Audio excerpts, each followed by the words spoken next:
Hello and welcome to your Tuesday 2-Minute Writing Tip episode number 18. I wrote for many years before I ever thought about getting published. In fact, it was Paul who encouraged me. He pointed out the piles of stories and poems on my desk, all that paper filling the desk drawers. "Are you ever going to do anything with all that paper?" he asked. And so I enrolled in a community education class about freelance writing.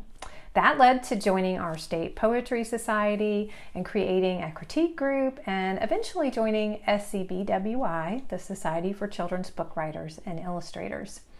It was through my local Southern Breeze chapter that I attended conferences and met agents and editors and began learning the business of writing. And I, have always had this DIY, do-it-yourself dream.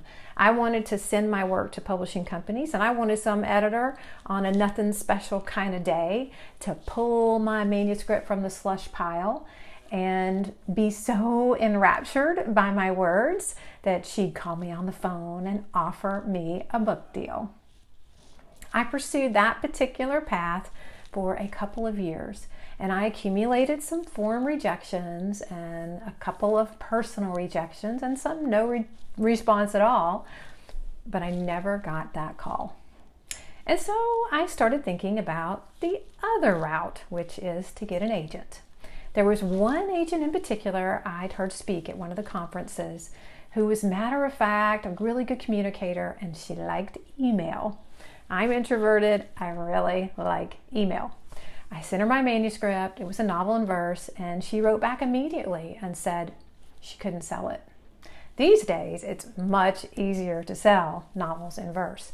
So at the time, I rewrote it as prose, and I sent it back to her a few months later without telling her we'd previously corresponded. And this time, she said yes. She knew just the editor to send it to, and that editor did in fact buy the book, which turned into Leaving G's Bend.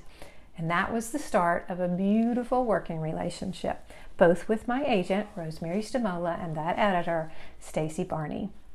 Now, Rosemary has sold more than 20 books for me in the years that we've been working together. She's a wonderful business partner, and I don't know why I was so stuck on that slush pile miracle dream.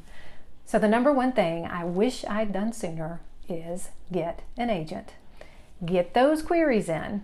I'll leave some additional links in the description box for how to find just the right agent for you and your project.